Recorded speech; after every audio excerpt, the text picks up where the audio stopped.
bisa patahkan kakiku, tapi tidak mimpi-mimpiku. Kau bisa lumpuhkan tanganku, tapi tidak mimpi-mimpiku. Kau bisa merebut senyumku, tapi sungguh tak akan lama.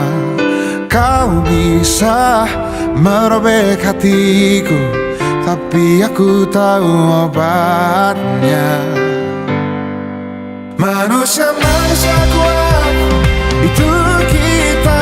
Jiwa-jiwa yang kuat, itu kita. Manusia-manusia kuat, itu kita. Jiwa-jiwa yang kuat, itu kita. Assalamualaikum warahmatullahi wabarakatuh. Acara diseminasi penerapan budaya positif dalam bentuk profil pelajar Pancasila di SD Negeri Medan 1.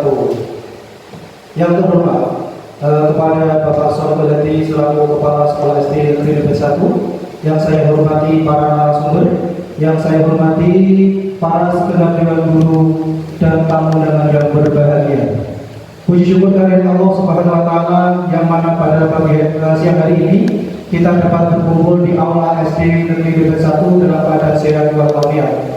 Salam salam kita aturkan kepada junjungan kita Nabi Muhammad sallallahu alaihi wasallam yang kita nantikan syafaatnya adalah yaumil qiyamah. Amin Allahumma amin.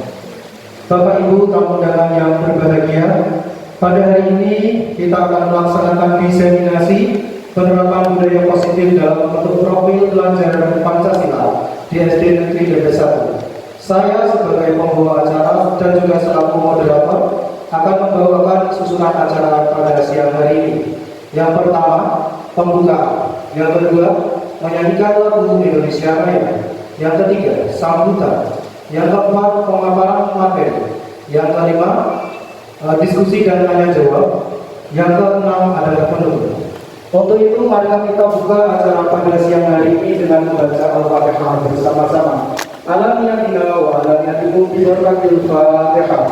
A'udzubillahi minasyaitonir rajim. Bismillahirrahmanirrahim. Alhamdulillahirabbil alamin arrahmanir rahim maliki yaumiddin. Iyyaka na'budu wa iyyaka nasta'in ihdinas siratal mustaqim. Shiratal ladzina an'amta 'alaihim ghairil maghdubi 'alaihim waladdallin. Amin. Untuk selanjutnya yaitu acara yang kedua, menyanyikan lagu Indonesia Raya. Hadirin dimohon untuk diri. Silakan dipimpin oleh Pak Haji.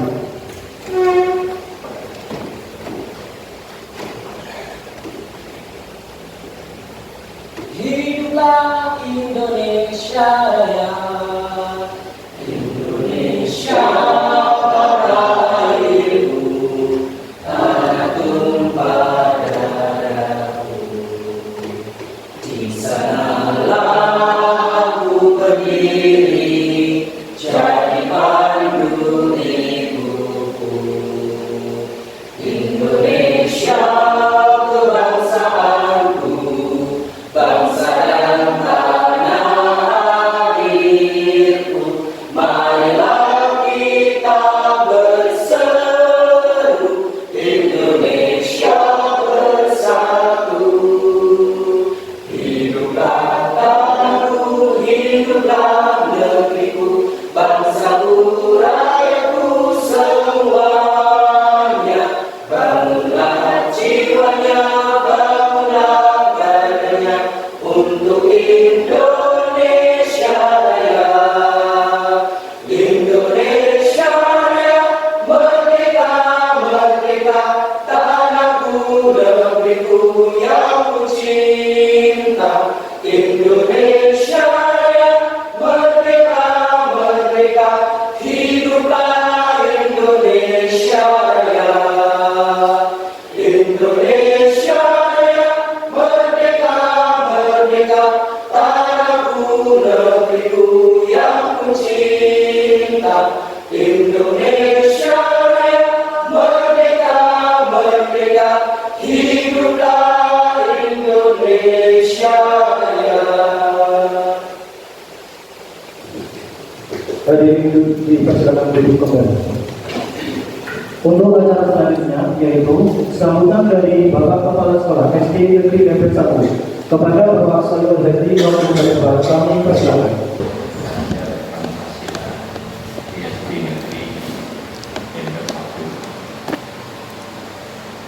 Kemudian hubungan kita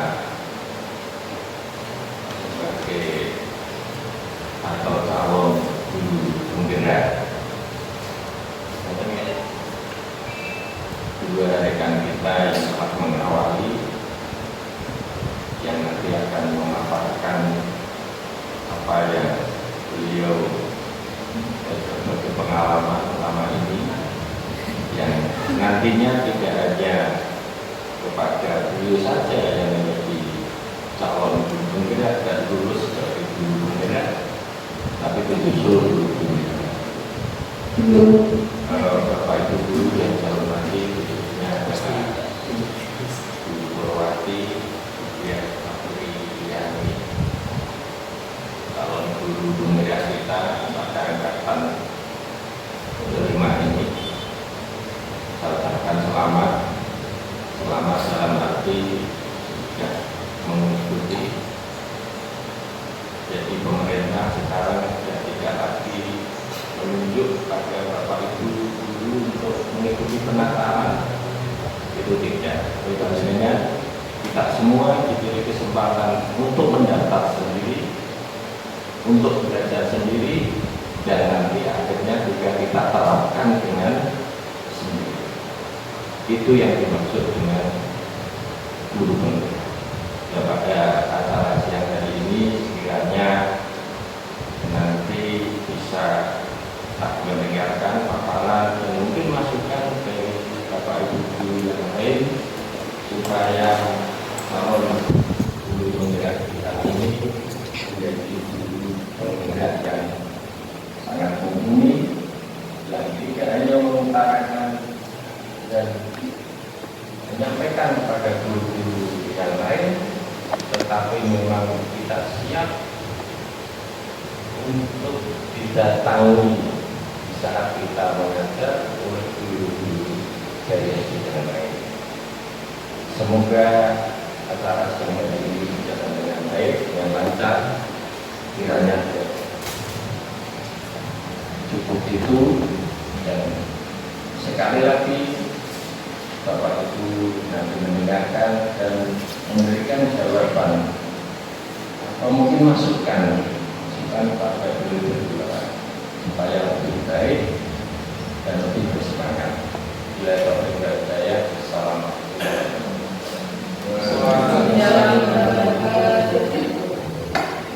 Terima kasih atas sambutannya. Assalamualaikum warahmatullahi wabarakatuh.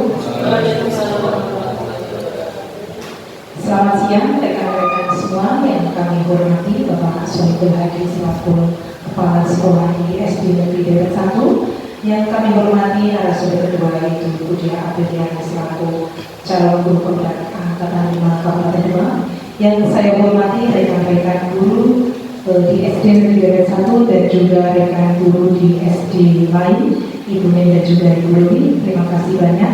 Pertama, marilah kita panjatkan puji syukur kehadirat Allah Subhanahu wa Ta'ala karena kita telah diberikan nikmat sehat dan sempat sehingga kita semua dapat berkumpul dalam acara diseminasi budaya positif di SD Negeri Dempet 1. Tak lupa kita juga lakukan salam kita kepada junjungan Nabi Muhammad SAW yang disampaikan syafaatnya di yaumul kiamat nanti.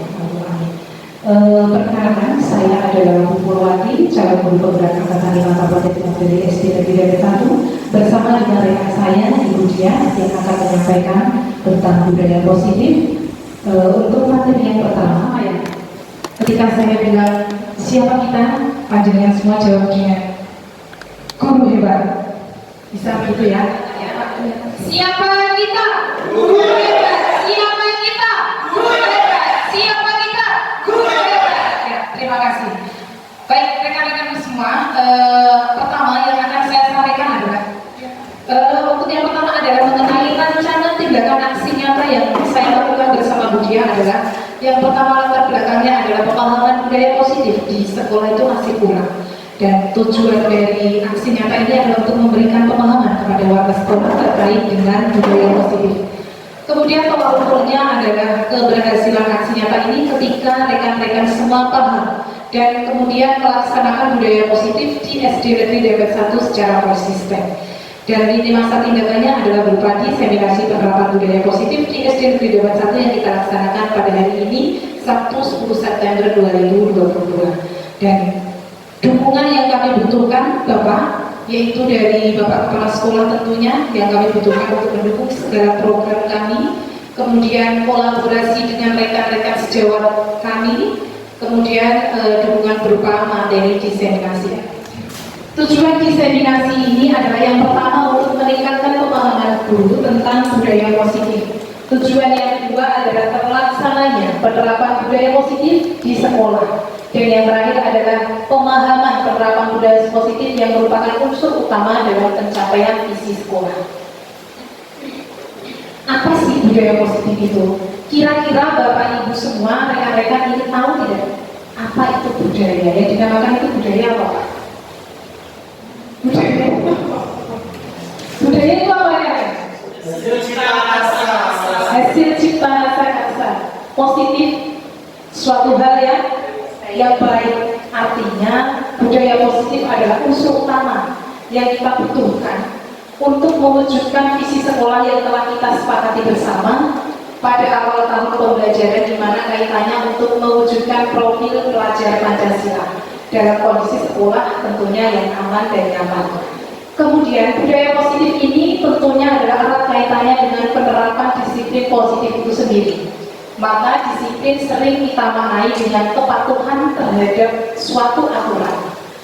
Tetapi apakah hal tersebut memang benar terkait dengan makna disiplin itu sebetulnya? Nah, kita pelajari bersama-sama siang ini. Nah, coba rekan-rekan kita berpikir sejenak. Jika Anda memiliki sesuatu yang sangat berharga di genggaman tangan Anda, dan ketika saya memintanya, apakah dan akan Anda lakukan? Anda memiliki sesuatu yang sangat Anda cintai, yang sangat Anda sangat berharga bagi diri Anda, maka apa yang akan Anda lakukan jika itu saya minta? Bagaimana Bu? Jika Anda memiliki sesuatu yang sangat berharga di genggaman tangan Anda dan saya memintanya, apa yang akan Anda lakukan? Saya akan mempertahankan karena itu barang milik saya yang saya sangat sukai. Terima kasih. Ya. Terima kasih Bunda, tepuk tangan untuk Bunda. Berarti mempertahankan barang tersebut ya? Iya. Seperti suami itu ya? Iya. Tidak boleh dilepas. Tidak boleh. Ya. Tapi kalau itu boleh. Kemudian yang kedua, saya membujuk Anda. Saya membujuk Anda dengan berbagai cara agar Anda memberikan barang yang Anda sukai. Apa yang akan Anda lakukan? Tetap saya tidak akan memberikannya. Hal apapun ya berarti. Kemudian saya mengancam Anda untuk memberikan barang tersebut. Anda memiliki suatu barang yang sangat Anda cintai, kemudian saya mengancam Anda untuk memberikan kepada saya, apa yang akan Anda lakukan? Saya akan tetap menjaganya walaupun berbagai apapun ancamannya. Ya, terima kasih luar biasa rekan-rekan. Nah, artinya adalah segala apapun yang ada pada diri kita sendiri, ya, berarti kita tidak akan memberikannya kepada orang lain. Sehingga semua tindakan yang memiliki alasan dan tujuan, kita tidak bisa mengontrol orang lain, kita tidak bisa memaksa orang lain. Karena orang itu seperti apa, kita tidak bisa memaksa. Maka jika kita yakin kita bisa mengontrol orang lain, jawabannya adalah sebuah ilusi atau kebohongan atau khayalan. Jadi intinya kita tidak bisa memaksa orang lain. Nah, di sini kita lanjutkan. Disiplin positif itu sendiri dicetuskan berupa teori kontrol atau teori pilihan dari Dr. William Glasser, di mana Anda tidak bisa mengontrol orang lain, hanya Anda yang bisa mengontrol atas diri Anda sendiri. Jadi kita yang mengontrol diri kita sendiri, bukan orang lain. Ya, begitu. Kemudian maka ini dimaknai sebagai makna disiplin, di mana belajar kontrol diri dengan menggali potensi yang ada pada diri kita agar tercapai tujuan mulia, yaitu sesuai dengan yang kita inginkan berdasarkan nilai yang kita hargai atau yang kita miliki. Kemudian semua perilaku itu pasti memiliki tujuan. Saya pengennya begini pasti karena alasannya begini. Jenengan punya sesuatu yang Anda inginkan pasti juga memiliki tujuan atau alasan. Nah, maka dari itu, karena setiap orang memiliki perilaku, memiliki tujuan, maka setiap orang juga memiliki motivasi. Maka dari itu disebutkan bahwa teori motivasinya adalah kenapa sih melakukan hal itu? Pertama adalah untuk menghindari hukuman, dan yang kedua tentunya mengharapkan sesuatu imbalan. Kemudian untuk menghargai diri sendiri juga. Nah, bentuk motivasi intrinsiknya yaitu untuk menghindari hukuman ini. Motivasi ekstrinsiknya adalah untuk menghindari hukuman dan mendapat imbalan, sedangkan yang motivasi intrinsiknya berupa untuk penghargaan pada diri sendiri. Nah, ini akan melahirkan nilai-nilai kebijakan atau universal yang akhirnya diimplementasikan menjadi suatu keyakinan. Kemudian yang ketiga ada model apa ini Bu? Model berpikir menang. Ada juga kolaborasi dan konsensus yang menciptakan pilihan-pilihan baru. Nah, di sini kita mengenal 5 posisi kontrol. Posisi kontrol, kita mau jadi apa? Sebagai guru kita mau jadi apa? Apakah mau jadi penghukum yang pertama? Ataukah kita mau jadi pembuat rasa bersalah bagi anak-anak kita? Atau kita mau jadi teman untuk anak-anak kita? Ataukah kita mau jadi pemantau untuk anak-anak kita? Atau kita mau jadi manajer? Nah, biasanya kita itu, nah posisinya kita coba refleksi diri dulu. Kita sehari-hari biasanya memposisikan diri sebagai apa? Apakah kita menghukum? Kita membuat rasa bersalah untuk mereka. Kemudian, maka ketika 5 posisi kontrol ini kita dihadapkan endingnya kita dihadapkan adalah sebagai manajer. Nah, manajer berarti mengelola anak-anak, mengarahkan mereka untuk mereka menyadari sendiri, kemudian membuat pertanyaan-pertanyaan yang bisa untuk mereka sadar akan kesalahannya dan memberikan solusi atas apa yang mereka lakukan sendiri, menyadarinya. Nah, disinilah fungsi dari segitiga restitusi. Di mana segitiga restitusi itu ada 3 kegiatan yang memang harus dilaksanakan, yaitu menstabilkan identitas, memvalidasi kebutuhan mereka, dan juga menanyakan keyakinan. Kemudian yang terakhir adalah kebutuhan yang berbeda. Kita berusaha memahami pandangan orang lain tentang dunia. Setiap orang memiliki gambaran yang berbeda. Artinya setiap orang memiliki keinginan yang berbeda, setiap orang memiliki tujuan hidup yang berbeda, maka mereka memiliki 5 kebutuhan dasar yang harus dipenuhi. 5 kebutuhan dasar hidup adalah, yang pertama kebutuhan dasar manusia itu adalah bertahan hidup. Tentu saja orang hidup bertujuan untuk tetap hidup. Kemudian ada kebutuhan penguasaan atau diakui, ya. Kemudian ada kebutuhan kasih sayang atau rasa diterima. Ada kebutuhan untuk sekedar kesenangan, dan ada juga kebutuhan untuk meraih kebebasan. Nah, disiplin positif itu sendiri, kita kembali lagi, adalah cara kita mengontrol diri dan bagaimana menguasai diri untuk memilih tindakan yang mengacu pada nilai yang kita hargai agar tercapai tujuan mulia. Disiplin positif merupakan unsur utama dalam terwujudnya budaya positif yang kita ceritakan di sekolah. Tujuan dari disiplin positif itu apa? Untuk menanamkan motivasi, baik itu motivasi intrinsik maupun motivasi ekstrinsik pada murid kita, yaitu menjadi orang yang mereka inginkan dan menghargai diri sendiri dengan nilai-nilai yang mereka percayai sendiri. Nah, kemudian muncullah teori motivasi.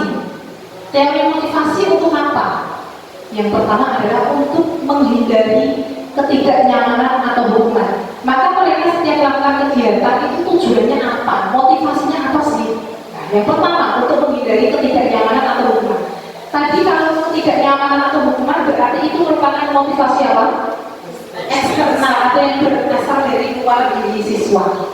Kemudian yang kedua adalah untuk mendapatkan imbalan. Saya bertindak seperti ini, nanti saya dapat input dari Pak Guru. Misalkan seperti itu, saya mau dimintai tolong Pak Bima, nanti saya dikasih uang kayak gitu. Itu motivasi eksternal berupa ibadah. Kemudian yang ketiga adalah untuk menjadi orang yang mereka inginkan dan menghargai atas diri mereka sendiri dengan nilai yang mereka percaya.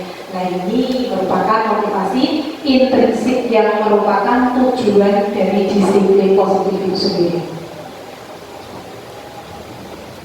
Nah, kemudian coba kita refleksi sejenak terkait dengan hukuman dan penghargaan. Hukuman, yang namanya hukuman berarti asumsinya adalah sesuatu yang memberikan, menyakitkan, apalagi Bu, memaksa gitu ya. Baik hukuman atau penghargaan sebetulnya itu adalah cara kontrol perilaku seseorang yang menghancurkan potensi untuk pembelajaran yang sesungguhnya. Jadi ternyata setelah kami kemarin belajar mendapat ilmu di guru penggerak, ternyata memberikan penghargaan itu sebetulnya adalah bentuk kehancuran. Katanya begitu menurut teori. Seperti tadi dapat bentuk lektor kayak gitu, hancur sebetulnya. Itu benar saja. Saya bingung juga kemarin. Kita secara ideal tindakan belajar itu sendiri adalah penghargaan yang sesungguhnya. Jadi proses pembelajaran itu adalah yang penghargaan yang hakiki. Kemudian kita lanjut pada hukuman, konsekuensi, dan restitusi.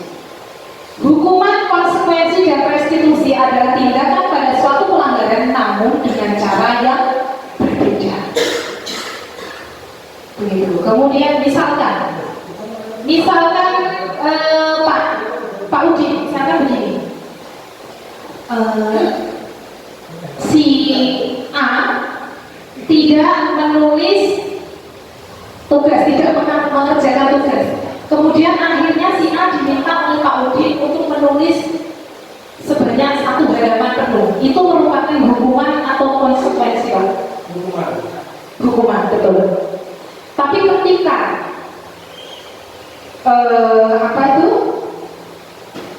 berangkat terlambat, kemudian akhirnya dia kehilangan 10 menit pelajaran olahraga, maka dia telah mendapatkan apa?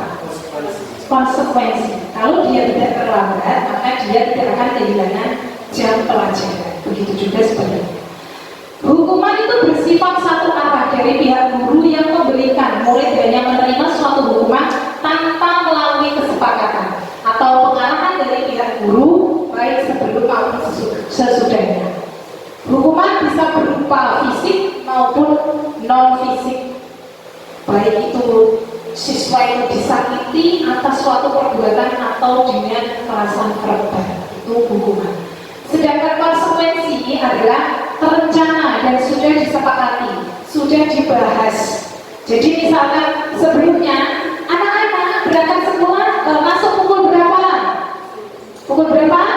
7. Ketika pembelajaran berarti dimulai pukul kebiasaan 15 menit, maka pembelajaran dilaksanakan pukul 7.15. Kebetulan si anak ini terlambat setengah 8, maka dia tidak bisa mengikuti pembelajaran selama 15 menit. Padahal itu sudah tertuang pada keyakinan kelas. Nah, itu berarti menjadi konsekuensinya sendiri. Kemudian yang terakhir adalah restitusi. Restitusi adalah proses menciptakan kondisi bagi murid untuk memperbaiki kesalahan mereka. Jadi mereka kita sadarkan melalui pertanyaan-pertanyaan yang membangun, pertanyaan yang memantik mereka untuk bisa berpikir dan menyadari kesalahannya sehingga mereka mampu menemukan apa yang akan saya lakukan setelah saya melanggar sebuah keyakinan kelas, dan mereka akan kembali ke kelasnya dengan karakter yang lebih kuat. Kemudian selanjutnya ada tentang materi segitiga restitusi, dan selanjutnya akan disampaikan oleh Bu Dia. Silakan. Shalom. Terima kasih Bu Korwati, rekan saya CGP Angkatan 5 di SD Negeri Negeri 1 Kabupaten Demak. Saya lanjutkan dari apa yang telah dipaparkan oleh Bu Korwati. Kita menginjak mengapa restitusi. Kalau biasanya kita kan mengenal hukuman reward enhancement. Dulu kita mengakui bahwa reward enhancement itu harus yang bagus, yang paling bagus bisa memotivasi anak. Tapi ketika sudah kurikulum merdeka belajar, dan kita di guru penggerak, ternyata itu disalahkan. Seperti yang telah disampaikan Bu Korwati, bahwa reward enhancement itu hanya akan membuat anak menjadi hancur, ya, hancur untuk kita lanjut motivasinya. Mengapa restitusi? Restitusi adalah proses menciptakan kondisi bagi murid untuk memperbaiki kesalahan mereka, sehingga mereka bisa kembali pada kelompok mereka dengan karakter yang lebih kuat. Restitusi juga merupakan proses kolaboratif yang mengajarkan murid untuk mencari solusi untuk masalah mereka dan membantu murid berpikir tentang orang seperti apa yang mereka ingin menjadi tujuan mulia dan bagaimana mereka harus memperlakukan orang lain. Dari pengertian tersebut, restitusi adalah cara yang tepat untuk digunakan dalam penyelesaian kasus karena memiliki manfaat yang lebih positif dalam jangka panjang, akan berpengaruh pada tindakan anak ke arah yang lebih bermakna. Selama ini kita meyakini bahwa tadi reward enhancement, ketika ada anak yang berbuat salah, kita langsung melakukan diskriminasi atau kita langsung menghadirnya. Kenapa kamu berbuat seperti ini? Kamu salah apa? Langsung dengan kata-kata yang menghadir sehingga mental anak langsung down. Oh, saya salah. Seperti yang telah disampaikan Bu Korwati, bahwa ada 5 posisi kontrol tadi. Yang pertama adalah menghukum. Yang biasa kita lakukan adalah menghukum. Kedua, memberi penghargaan, penghargaan. Kalau ada yang bagus, langsung kita kasih penghargaan. Dan yang ketiga, sebagai teman, kita debati si anak yang salah sebagai teman dengan kata-kata yang bagus, kata-kata yang indah, seolah-olah kita sesuai dengan apa yang dilakukannya.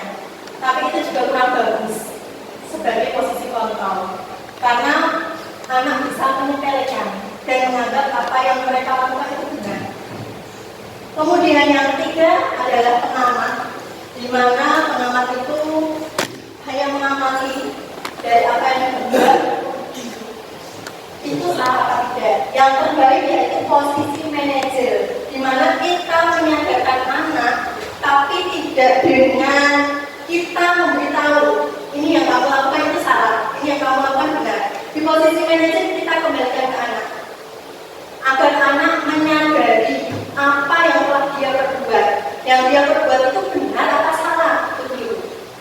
Misal ada anak bermain bola dalam kelas, mengenai temannya, kemudian kita panggil, tidak langsung kita hadiri. Apa yang tadi kamu lakukan benar? Kalau kita hadiri seperti itu, anak akhirnya oh saya salah. Dia berusaha untuk bagaimana ini, nanti saya kena marah dan sebagainya. Tapi kalau di posisi manajer, kita tanya baik-baik, kenapa kamu datang kemari? Ya Pak, nanti dia mengalir. Jadi biar anak itu mengalir sendiri, dia tidak seakan-akan mau dihukum, tapi biar dia mengalir menceritakan apa yang terjadi. Di posisi itulah kita menstabilkan identitas, di mana kita mengajarkan anak. Dia tahu tidak apa yang dia lakukan itu salah atau benar. Kemudian kita validasi tindakan yang salah. Kalau dia sudah menyadari perbuatannya, kita arahkan. Terus bagaimana kalau kamu sudah berbuat seperti itu? Apa yang harus kamu lakukan? Dia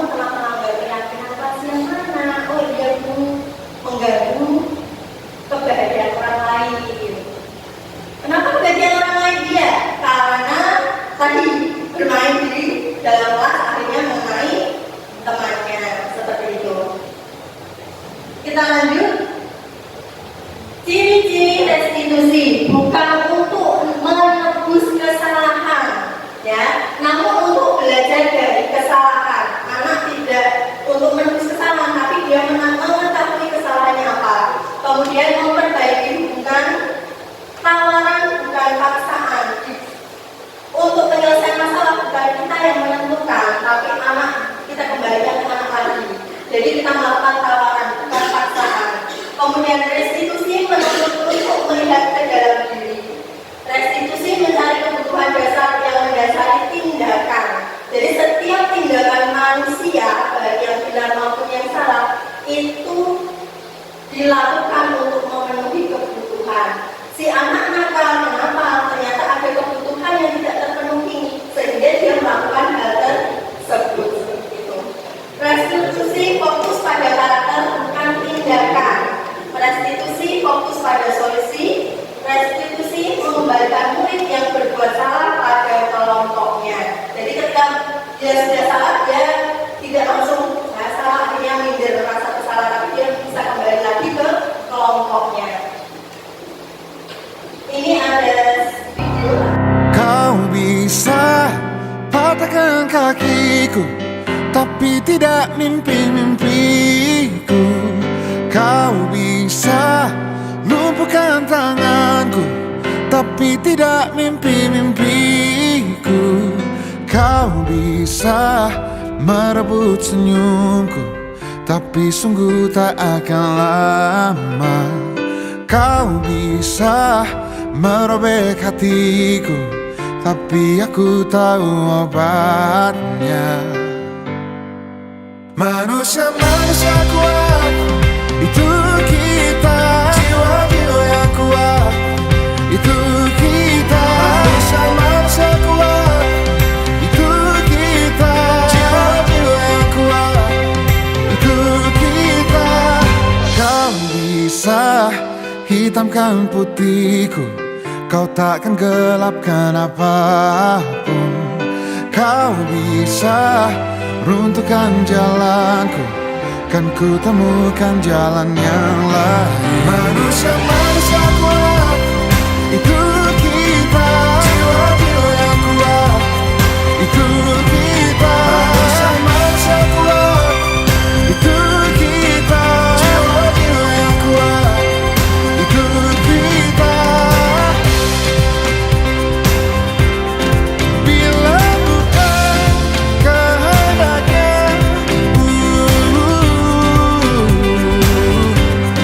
tidak satu pun jelasmu akan bawa bahaya.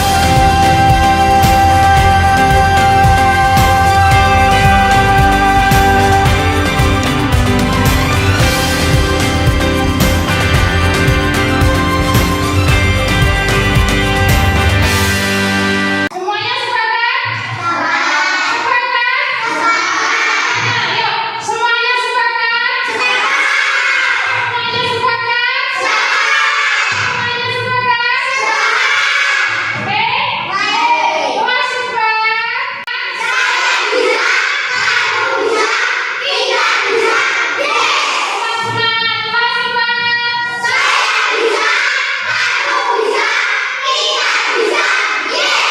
Kita berdiri satu.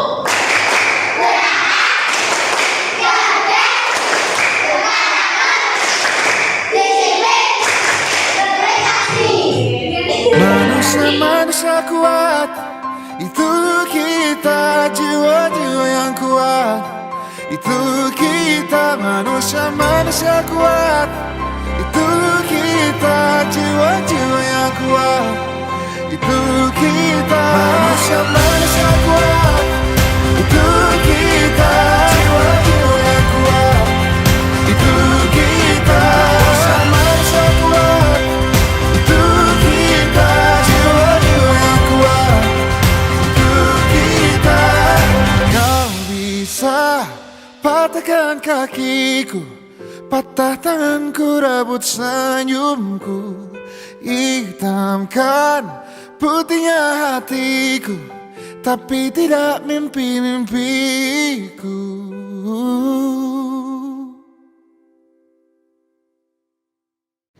Assalamualaikum warahmatullahi wabarakatuh. Jumpa lagi dengan saya, Purwati SPD, Guru Sekolah Dasar di SD Negeri Dempet 1, calon guru penggerak Angkatan 5, Kabupaten Demak, Jawa Tengah. Pada kesempatan kali ini, saya akan mempersembahkan sebuah praktik segitiga restitusi sebagai bentuk tugas demonstrasi kontekstual modul 1.4. Berikut ini merupakan praktik segitiga restitusi. Kasus pertama, bermain bola di dalam kelas. Kasus kedua, berpakaian tidak rapih. Kasus pertama, bermain bola di dalam kelas. Pada jam istirahat, Lala dan Miladia bergegas ke ruang guru untuk menemui Bu Purwati. Dikarenakan ada salah satu temannya di kelas bernama Adra yang menangis dan kesakitan. Bu Pur menanyakan sebab Adra menangis. Lantas Miladia menjawab bahwa Adra menangis karena mata dan kepalanya terkena bola yang dimainkan Bisma dan Bayu di dalam kelas. Bu Pur kemudian menuju ke kelas bersama Lala dan Miladia. Sesampainya di kelas, Bu Pur melihat Adra yang masih menangis. Kemudian coba ditenangkan. Selanjutnya, Bu Pur memanggil Bisma dan Bayu serta menanyakan tentang kejadian bahwa mereka bermain bola di dalam kelas hingga mengenai mata dan kepala Adra. Pada akhirnya, mereka mengakui akan meminta maaf dan berjanji untuk tidak mengulangi.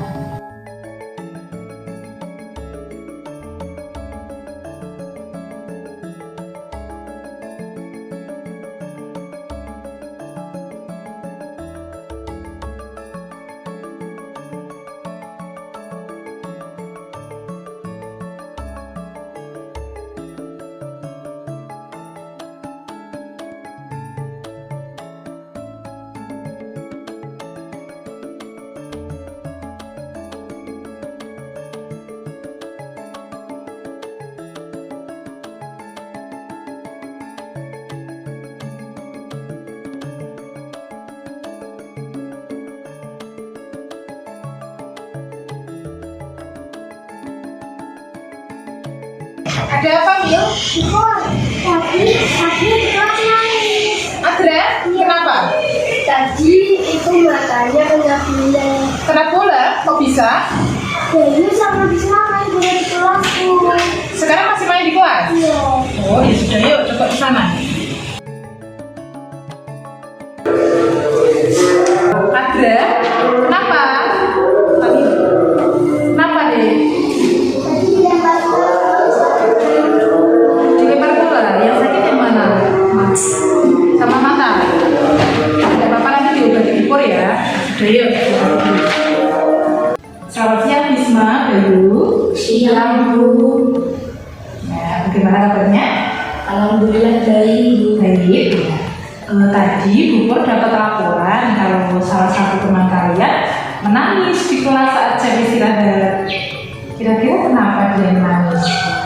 Iya, maaf Bu. Tadi saya dan Bayu bermain bola di dalam kelas karena di lapangan sangat panas. Iya Bu, betul yang dikatakan Bisma. Kami tidak sengaja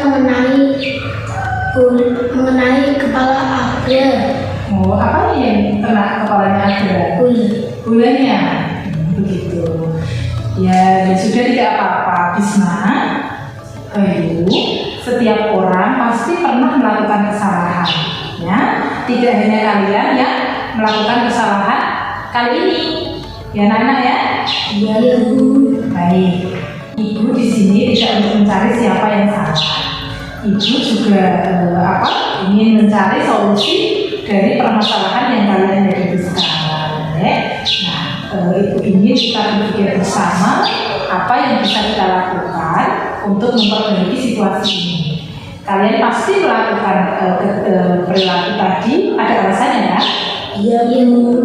Tadi di lapangan sangat terik panas matahari. Kami memutuskan untuk bermain bola di dalam kelas. Ya sudah. Betul, Nak. Apa yang kalian lakukan tadi Ibu bisa memahami. Saat jam istirahat tentunya kalian ingin bermain, ingin bersenang-senang bersama teman-teman. Akan tetapi apa yang kalian lakukan tadi, bermain bola di dalam kelas, membahayakan untuk teman-teman kalian, termasuk ada sampai menangis ya. Ya, iya, Ma. Sudah. Sekarang Bisma, Bayu, apakah kalian memahami tentang keyakinan kelas yang sudah kita sepakati bersama? Ya, Ibu, kami paham. Kami telah bermain bola di dalam kelas. Dan itu adalah perbuatan yang Melanggar melanggar keyakinan kelas. itu adalah perbuatan Yang salah. Kenapa? Karena Bermain bola di dalam kelas. dan hal itu melanggar Keyakinan kelas. Kemudian apa yang akan kalian lakukan? Saya akan meminta maaf kepada adikku. Saya tidak akan mengulangi lagi. Iya, Bu. Saya juga akan berjanji tidak akan bermain bola lagi di dalam kelas. Kemudian kalau sedang panas matahari, ada istirahat, kok panas di lapangan, apa yang akan kalian lakukan? Saya akan bermain sama teman-teman, Bu. Kemudian bermain apa? Permainan lain dan yang bisa bersenang-senang sama teman. Jadi kalau pada saat cuaca panas, kepingin main bola, ditahan dulu begitu. Kemudian kalian Bermain yang lain. bermain yang lain. Ya, begitu ya. Alhamdulillah, Ibu harapkan kedepannya Bayu dan Bisma bisa melaksanakan keyakinan kelas dengan lebih tertib, dengan lebih baik ya. Iya, Ibu. Ya, dan sudah sekarang Bisma dan Bayu bisa melanjutkan untuk bermain bersama teman-teman di luar kelas, beristirahat bersama teman-teman ya. Iya, Bu. Saya akan berjanji tidak akan mengulangi lagi. Iya, Bu. Saya juga berjanji tidak akan mengulangi lagi. Terima kasih, Bu Pur. Nah, sama-sama. Ibu harapkan semoga nanti kalian menjadi anak-anak hebat yang taat pada keyakinan kelas ya. Iya, Bu.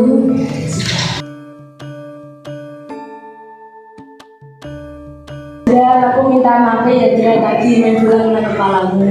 Ya, aku juga. Ya, sama-sama lagi ya. Yes, aku berjanji ya Dra, tidak akan ulangi lagi. Ya, oke. Ya. Yuk.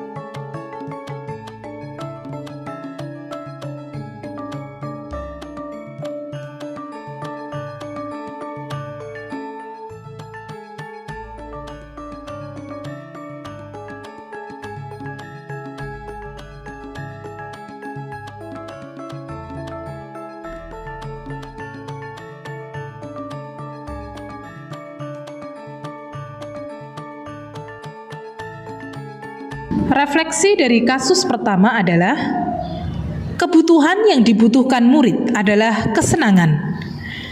Restitusi yang diberikan kepada Bayu dan Bisma membuatnya menyadari kesalahan dan tidak mengulanginya lagi. Restitusi yang diberikan kepada Bayu dan Bisma dapat membuatnya mengevaluasi diri dan menemukan sendiri solusi dari keyakinan kelas yang telah mereka langgar. Posisi kontrol yang diberikan guru adalah manajer, karena guru memberikan pertanyaan yang membuat murid menyadari kesalahan dan menganalisis kebutuhannya sendiri, serta menemukan sendiri solusinya. Kasus kedua, berpakaian tidak rapi. Bisma dan Bayu yang asik bermain bola di dalam kelas hingga mengenai mata dan kepala Adra menyebabkan baju yang dikenakan keduanya tampak tidak rapih. Baju mereka keluar, sangat berkeringat dan celananya kotor. Hal ini tidak luput dari perhatian Bu Purwati selaku wali kelas. Bayu, Bisma, kalian dipanggil ke sini. Kira-kira kalian tahu tidak apa yang berbeda dengan diri kalian sehingga kalian dipanggil kemari? Iya Bu, pakaian kami keluar dan celana kami kotor. Oh, nah, kenapa kok bisa celananya kotor, bajunya keluar? Kenapa? Tadi habis main bola Bu. Main bola di mana? Di dalam kelas. Di dalam kelas. Kok sampai kotor kayak gini? Coba lihat sini. Nah, ini kotor. Di celananya sampai kotor itu juga. Nggak apa ya. Bukan kalian ya, hanya satu-satunya yang pernah melakukan kesalahan. Setiap orang pasti pernah melakukan kesalahan, gitu ya. Ya. Ibu di sini tidak ingin mencari siapa yang salah, tapi bagaimana kita untuk mencari solusi bersama. Oke? Kalian melakukan ini pasti ada alasannya. So, kenapa baju kalian kok bisa dikeluarkan? Kenapa? Alasannya apa? Tadi main bola di dalam kelas dan sumuk Bu. Sumuk. Ya. Iya Bu. Nah, kalau main di dalam kelas itu gerah, ya, gerah sumuk berarti apa yang seharusnya kalian lakukan? Mencari angin. Mencari angin. Terus bermainnya di mana? Di lapangan. Di lapangan Bu. Oh, di lapangan. Apakah Bisma dan Bayu memahami tentang keyakinan kelas yang sudah kita sepakati? Iya Bu, kami paham. Ya, terus Kami telah melanggar keyakinan di kelas. apa keyakinan kelas yang kalian langgar? Baju kami kotor dan baju kami tidak rapi. Kamu bis? Celana saya kotor Bu, dan baju saya keluar. Oh, keluar. Berarti kalian artinya apa? Telah melanggar keyakinan kelas Bu. Itu hal yang betul atau tidak? Tidak Bu. Sudah. Bayu, Bisma, apa yang akan kalian lakukan untuk memperbaiki kesalahan kalian? Saya akan merapikan bajunya Bu. Dan saya akan membersihkan baju yang kotor Bu. Oh ya sudah. Kalian mau merapikan baju ya? Iya. Baik, terima kasih Bisma, Bayu. Saya akan bermain di luar Bu. Dan saya tidak akan mengeluarkan bajunya lagi. Begitu? Ya Bu. Ya sudah. Alhamdulillah, Ibu harapkan Bayu dan juga Bisma bisa melaksanakan keyakinan kelas dengan baik.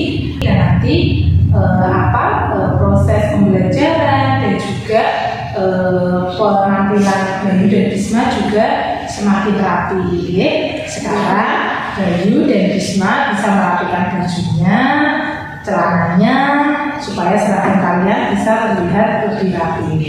Ya, Saya berjanji tidak akan mengulangi lagi. Iya Bu, saya berjanji tidak akan mengulanginya lagi.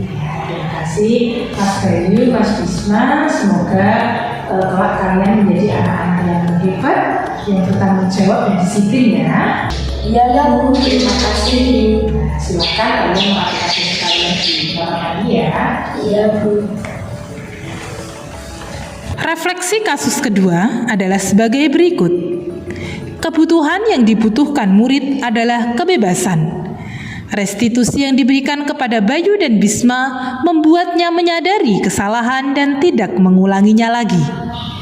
Restitusi yang diberikan kepada Bayu dan Bisma dapat membuatnya mengevaluasi diri dan menemukan sendiri solusi dari keyakinan kelas yang telah mereka langgar.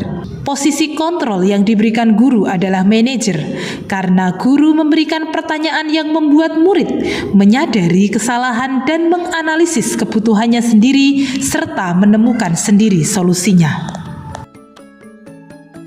Saya merasa tidak tertekan padahal saya melakukan kesalahan. Saya menyadari kesalahan dan mau berubah tanpa paksaan. Terima kasih Bu Pur. Saya merasa tidak tertekan, padahal saya melakukan kesalahan. Saya menyadari kesalahan saya dan mau berubah tanpa paksaan. Terima kasih Bu Pur. Demikian praktik segitiga restitusi dalam demonstrasi kontekstual modul 1.4. Semoga bermanfaat, tetap semangat. Terima kasih. Salam guru penggerak, tergerak, bergerak, dan menggerakkan.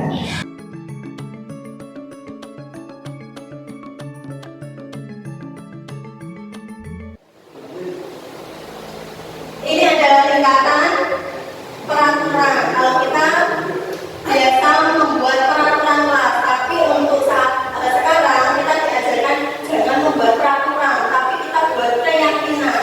Kita kembalikan ke anak. Peraturan itu akan menimbulkan keyakinan. Jadi itu pilihan anak sendiri, sehingga itu menjadi keyakinan anak. Kalau peraturan harus sudah ditentukan. Tapi ini kita harus lihat kesepakatan. Kita harus mencari kesepakatan kita dulu. Kita kembalikan kepada para siswa. Apa sih yang mau jadi keyakinan kelasnya? Akhirnya keyakinan kelas bisa menimbulkan lingkungan positif. Kalau semua warga sekolah atau satu kelas muridnya sudah melakukan keyakinan kelas, akhirnya akan menimbulkan lingkungan positif. Lingkungan positif akan menimbulkan budaya positif bagi siswa karena sudah punya keyakinan tadi. Setelah itu, di sini ada dua hal, silakan bisa dipilih. Yang pertama itu dua-duanya di sini saya tulis kesepakatan kelas. Yang pertama datang tepat waktu mengucapkan salam, menjaga kebersihan sekolah, selalu dan berdoa sebelum dan sesudah kegiatan aktif dalam pembelajaran tertib. Kemudian yang kedua itu salah kesepakatan kelas, tapi ini kita belum sambung. Yang A, kami guru dan murid yang saling menyayangi. B, kami murid yang semangat belajar.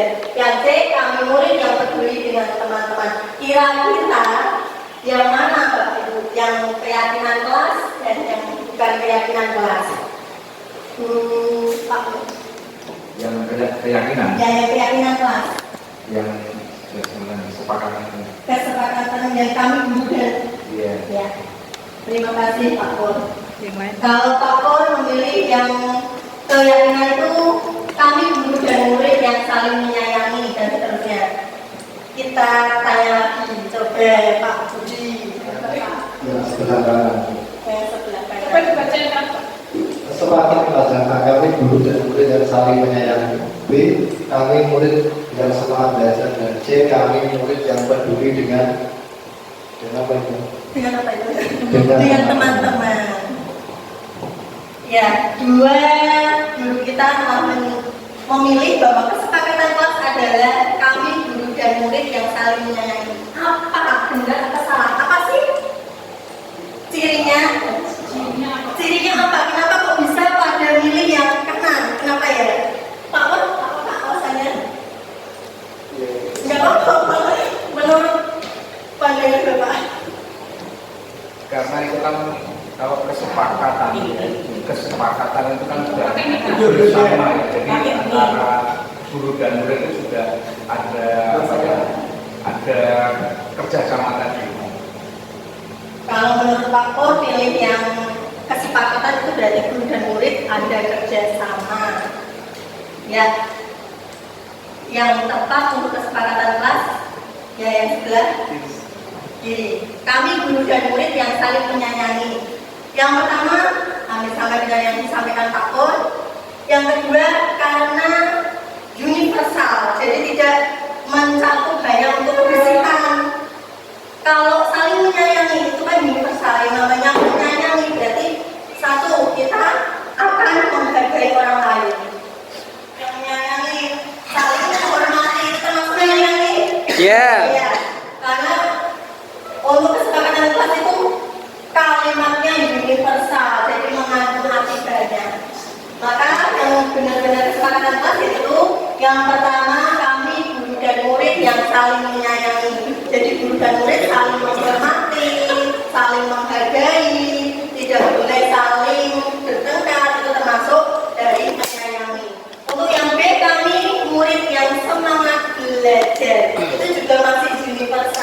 Ya masih semangat belajar teman-teman apa aja, rajin belajar, berangkat tepat waktu dan sebagainya itu bisa masuk ke semangat belajar. Yang ketiga, kami murid yang peduli dengan teman-teman. Ada temannya bisa belajar, pasti dia bisa lanjut. Pembuatan keyakinan kelas itu dibuat yang pertama, kami bekerjasama menciptakan ketertiban kelas.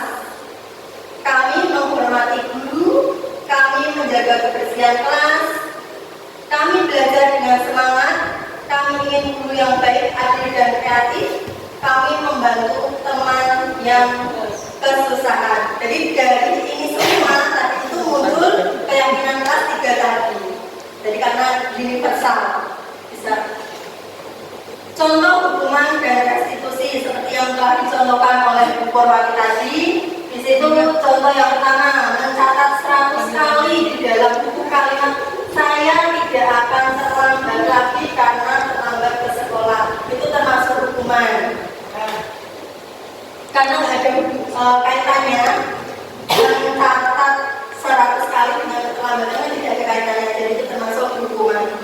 Lari mengelilingi lapangan basket 2 kali karena terlambat hadir di sekolah, itu juga hukuman. Tapi kalau pas pelajaran olahraga tiba-tiba nggak pakai sepatu disuruh lari keliling 2 kali, itu hukuman apa? Konsekuensi. Hukuman. Maunya hukuman. Itu konsekuensi. Kenapa konsekuensi? Karena masih ada kaitannya dengan pelajaran yang dilakukan. Dan hukuman itu tidak ada hubungannya, tidak ada kaitannya. Tiba-tiba kamu salah, kamu harus cari seperti itu. Tapi kalau posisi mungkin tadi ketika dia tidak pakai sepatu, ternyata anak-anak setelah melakukan keliling lapangan, dia disuruh mengikuti keliling lapangan seperti itu. Kita sesuaikan dulu dengan kondisinya. Yang ketiga, murid diminta untuk push up 15 kali karena tidak menggunakan masker ke sekolah. Hukuman menggantikan kertas tugas teman yang telah dicoret-coret, itu konsekuensi karena ada hubungannya. Dia mencoret kertas teman, akhirnya dia disuruh mengganti. Membersihkan tumpahan air di meja tulis karena tersenggol pada saat belajar, itu konsekuensi. Murid disuruh untuk mengenakan sepatu sehari di sekolahan karena tidak mengenakan sepatu hitam, itu termasuk hukuman. Yang terakhir, lari mengelilingi lapangan basket 2 kali tadi yang saya sampaikan. Saat olahraga itu termasuk konsekuensi karena ada hubungannya. Perbedaan hukuman dan restitusi. Yang pertama, hukuman sesuatu yang menyakitkan harus terjadi. Jadi sakit harus terjadi, tapi anaknya akan merasakan kesakitan. Kalau konsekuensi itu sesuatu yang harus terjadi, anak tidak merasa kesakitan atau terpaksa. Yang kedua, membuat anak sakit fisik maupun hati untuk jangka waktu lama. Biasanya diingat-ingat. Kalau yang konsekuensi membuat anak merasa tidak nyaman dalam jangka waktu pendek. Yang ketiga, anak membenci kedisiplinan. Kalau tidak disiplin harus dihukum, akhirnya anak benci. Tapi kalau konsekuensi, anak menghargai disiplin. Karena apa? Karena kita kembalikan ke anak. Yang keempat, paksaan. Kalau konsekuensi, stimulus tanggapan. Yang kelima, mendorong anak menyakiti diri sendiri. Sedangkan konsekuensi mendorong anak agar mudah menyesuaikan diri. Hukuman konsep diri yang buruk, sedangkan konsekuensi konsep diri yang baik. Hukuman anak belajar untuk menyembunyikan kesalahan, sedangkan konsekuensi anak belajar untuk mematuhi peraturan. Karena saking takutnya dihukum, akhirnya berbohong, tidak melakukan, menyembunyikannya. Yang terakhir, marah, rasa bersalah, dipermalukan, merasa tak dihargai. Dalam konsekuensi, kehilangan hak, dibuat tidak nyaman, diasingkan untuk sementara atau time out. Perbedaan hukuman, konsekuensi, dan restitusi. konsekuensi sendiri masih berbeda dengan restitusi tadi ya. Kalau hukuman itu langsung identitas gagal. Kamu salah, yang kamu lakukan tidak benar, dan kita langsung mengujas anak gagal, kamu itu gagal, jadi orang itu gagal. Kalau disiplin itu identitas sukses. Kenapa? Karena dia mengembalikan anak kesalahannya apa sehingga dia memperbaiki untuk menjadi lebih baik. Hukuman sesuatu yang menyakitkan harus terjadi. Harus tadi konsekuensi sesuatu harus terjadi. Sudah sama dengan tadi, yang beda hanya restitusi. Kalau restitusi itu merupakan pilihan, jadi anak sendiri yang mengambil keputusan dia harus berbuat apa. Kemudian menguatkan untuk murid atau anak dalam jangka waktu panjang. Kalau hukuman itu enhancement kita berikan itu kan jangka waktunya hanya saat itu. Contoh saja, pakor di dalam kelas, anak yang nggak menulis saya hukum, nggak pulang. Anak yang menulis atau menjaga dengan baik saya kasih hadiah. Ketika diajar pakor, anaknya lama semua. Tapi ketika yang ada sudah tidak nggak pakor, kira-kira akan tetap mematuhi apa tidak? Nah, itu yang dimaksud. Kalau restitusi, dia sudah meyakini dari hatinya, dari keyakinannya. Baik itu pakor yang ngajar ataupun guru atau siapa, dia akan tetap masih sama karena sudah keyakinan. Kemudian yang ketiga yaitu korban mendapatkan ganti. Korban yang disakiti tadi mendapatkan ganti. Contohnya tadi, mejanya ditumpahi air minum, korbannya kan mejanya kotor. Dapat ganti apa? Dibersihkan. Mulai yang kedua seperti itu. Kemudian masalah terpecahkan. Masalahnya bisa terpecahkan. Murid atau anak mendapatkan penguatan. Murid belajar bertanggung jawab untuk perilakunya. Fokus pada pemecahan masalah dalam jangka waktu panjang. Jadi kalau restitusi itu dia fokusnya ke sikap anak. Kemudian apa yang kamu yakini? Kembalikan lagi. Apa yang bisa kamu lakukan untuk memperbaiki masalah ini? Itu adalah kata-kata yang digunakan dalam restitusi. Yang terakhir, murid atau anak menghormati dirinya dan orang lain. Kebutuhan dasar manusia. Tadi sampaikan kenapa anak melakukan perbuatan yang tidak sesuai, karena ada salah satu kebutuhan dasarnya yang tidak terpenuhi. Apa sih kebutuhan dasar manusia itu? Kebutuhan dasar manusia sisi ada 5. Yang pertama kebutuhan bertahan hidup, contohnya sandang pangan. Kebutuhan kasih sayang dan rasa diterima, yaitu menerima kasih sayang dan kebutuhan untuk merasa menjadi bagian dari kelompok. Yang ketiga penguasaan, kekuatan untuk mencapai sesuatu, menjadi kompeten, menjadi terampil diakui atas prestasi dan keterampilan kita. Yang keempat kesenangan, kebutuhan untuk mencari kesenangan. Dan yang kelima kebebasan, kebutuhan akan kemandirian otonomi. Penguasaan, masa karena sudah penguasaan hanya contoh, ada anak-anak yang pengen dihargai, pengen menonjol, itu termasuk kebutuhan kekuasaan. Jadi dia pengen nomor 1. Akhirnya dibuat apa? Kita harus bisa menyelami anak. Kita diharapkan di guru penggerak ini kasarnya begini, kita itu harus mengabdi sama anak. Jadi kita itu tidak membangga sama anak. Apa sih anaknya yang dimau itu kita harus cari. Wah. Ya kita mulai kan. Istirahat. Tidak seperti itu ya. Kita harus cari dulu apa. Tidak yang dimaksud menggambar sama anak bukan dari semua keinginan anak kita turuti, tapi kita cari soalnya anaknya pengen istirahat ya, jadi dia pengen bermain, kita buat pembelajaran dengan permainan seperti itu. 5 posisi kontrol tadi. Yang pertama adalah motivasi, identitas gagal, identitas keberhasilan, identitas berhasil atau sukses. Untuk identitas gagal, hukuman tadi ya, hukuman Guru berbuat menghardik, jadi kata-kata ketika melakukan penghukuman pasti kata-katanya kasar dengan hardikan. Kalau membuat orang merasa bersalah, dia ceramah. Ngasih tahunya, dikasih tahu panjang lebar kali lebar, seperti itu. Kemudian sebagai teman, tadi sudah saya sampaikan kalau sebagai teman itu kita akrab, seolah-olah nggak salah, kita baikin kesalahannya teman. Pemantau yaitu menghitung dan mengukur kesalahannya tadi itu kita hitung, kita ukur dengan peraturan yang telah ada. Kemudian untuk manajer mengajukan pertanyaan-pertanyaan. Jadi hanya mengajukan pertanyaan untuk dikembalikan kepada yang bersangkutan.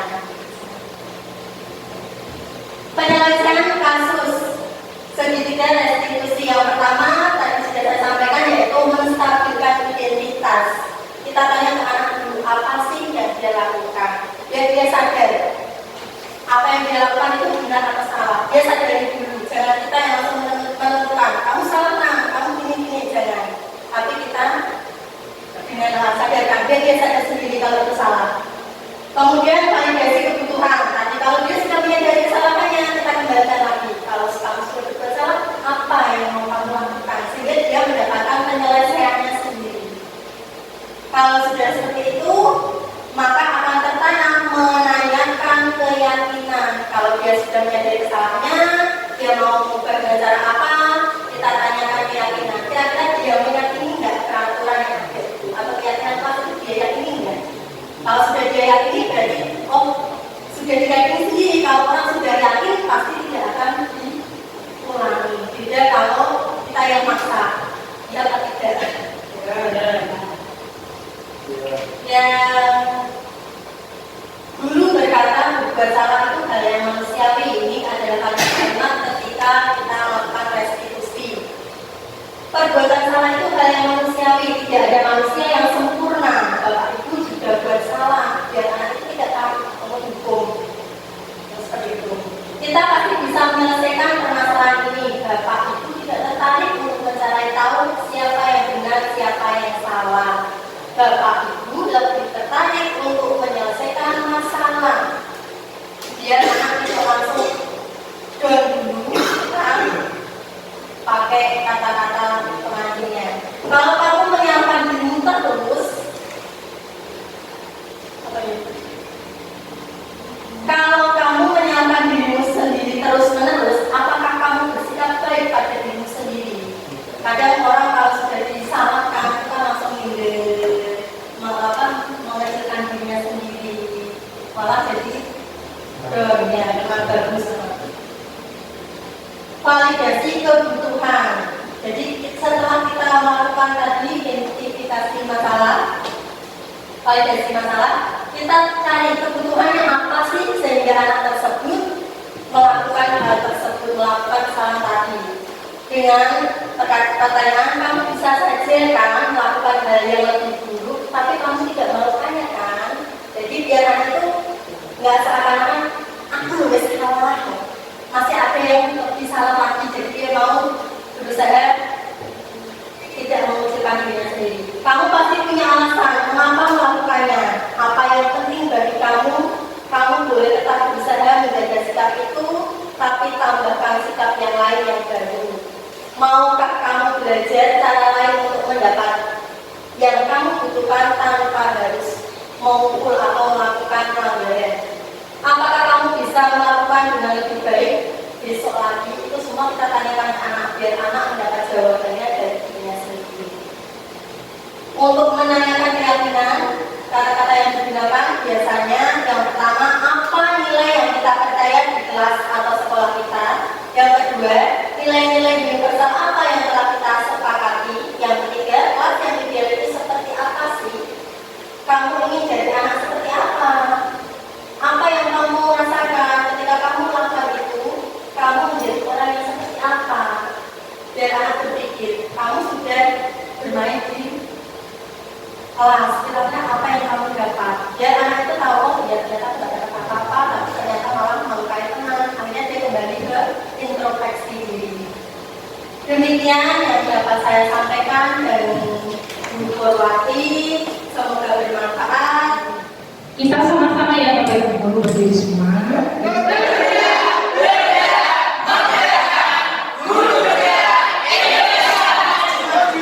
Terima kasih. Tetapi sebelum itu, ini masih ada sesi ya.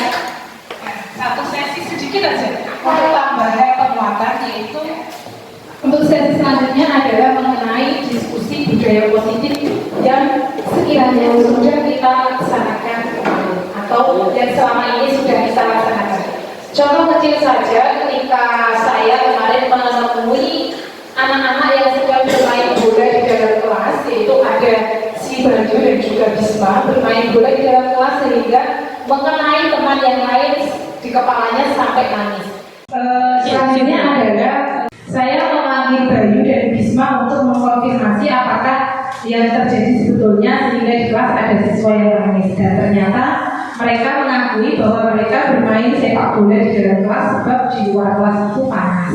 Kemudian saya tanyakan mengapa mereka melakukan hal tersebut, ternyata karena alasannya panas, dan mereka mengakui bahwa hal tersebut adalah melanggar keyakinan kelas sehingga menimbulkan ketidaknyamanan pada teman mereka. Yang berimbas akhirnya mereka mengakui dan akhirnya mau untuk meminta maaf dan tidak mengulangi perbuatannya bermain di dalam kelas. Kemudian saya tanyakan untuk selanjutnya bagaimana jika ingin bermain, karena itu adalah kebutuhan yang mereka butuhkan, yaitu kebutuhan untuk mencari kesenangan untuk bermain di jam istirahat. Itu kebutuhan mereka untuk bersenang-senang, tetapi hanya saja tempatnya yang kurang tepat. Dari itu maka anak-anak bisa menyadari sendiri, kemudian bisa mereka mau untuk tidak mengulanginya lagi. Nah, itu yang kita harapkan. Di sini saya pengen share juga dengan Budia bagaimana budaya positif yang sudah dilaksanakan melalui praktik segitiga restitusi. Silakan. Nanti saya minta dua rekan-rekan untuk bisa berbagi budaya positif yang sekiranya sudah pernah jenengan lakukan di kelas masing-masing. Terima kasih Bu. Kemarin yang saya lakukan itu kepada anak saya sendiri, kelas 1 Sona. Dia biasa jalan-jalan, sudah selesai sendiri jalan-jalan. Mau saya tanya, ini loh, apa kamu biasa atau bukan seperti itu? Apa kamu jalan-jalan? Jadi saya gali, kenapa jalan-jalan akhirnya dia itu baik benar nggak? Itu salah nggak? Nah, menurut kamu itu bagus nggak? Enggak, bukan pelajaran. Kalau sudah tahu saat pelajaran kira-kira apa yang kamu lakukan, mendengarkan Bu nggak jalan-jalan, kira-kira bisa tinggal lagi nggak? Karena masih anak kecil, jadi hanya sebatas itu. Dan dia bilang enggak Bu, benar. Kamu yakin itu salah? Iya Bu, saya meyakini bahwa kalau pelajaran itu kita harus mendengarkan, nggak boleh mengganggu temannya, seperti itu. Untuk teman yang lain, siapa yang mau berbagi budaya?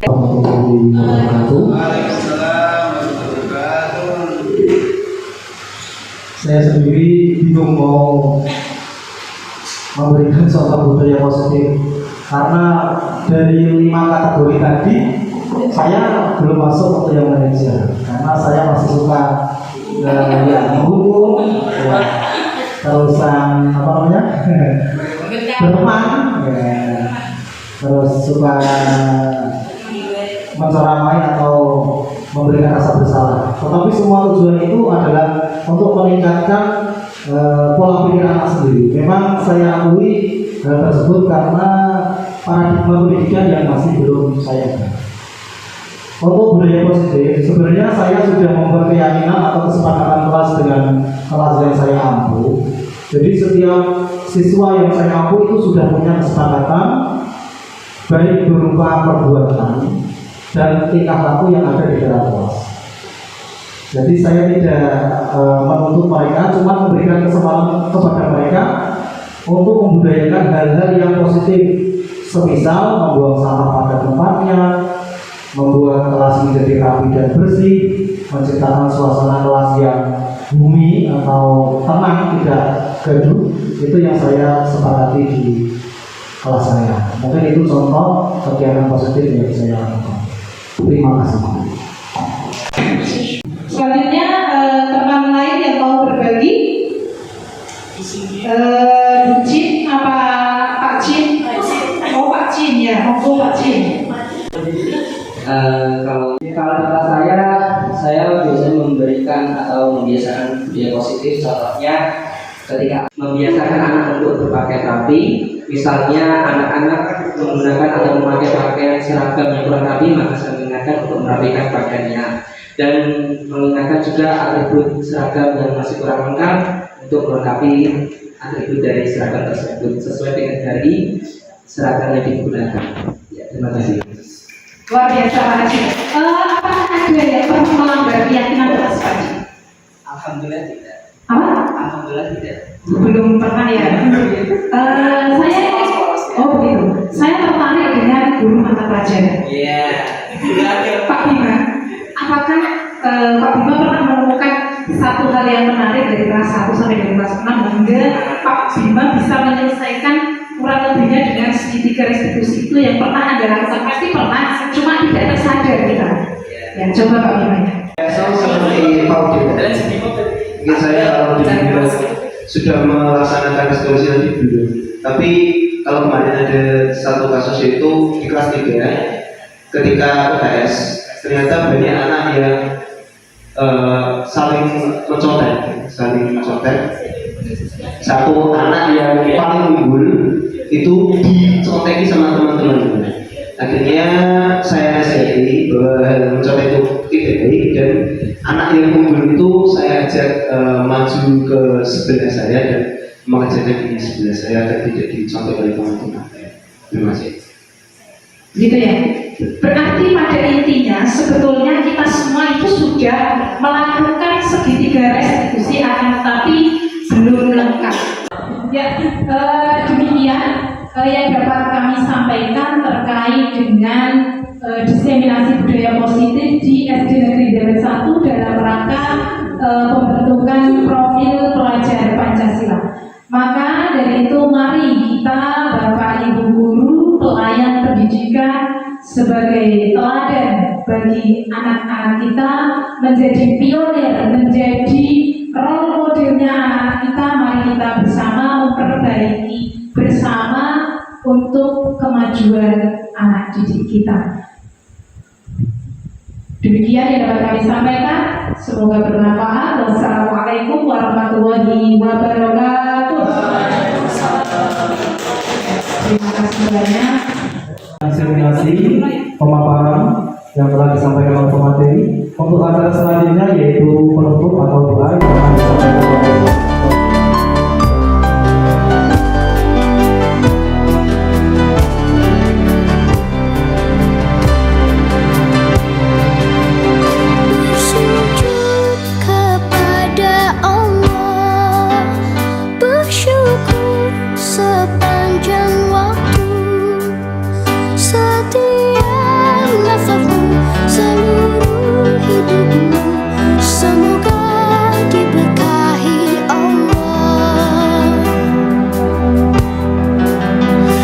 sabar taat pada Allah, menjaga keikhlasannya.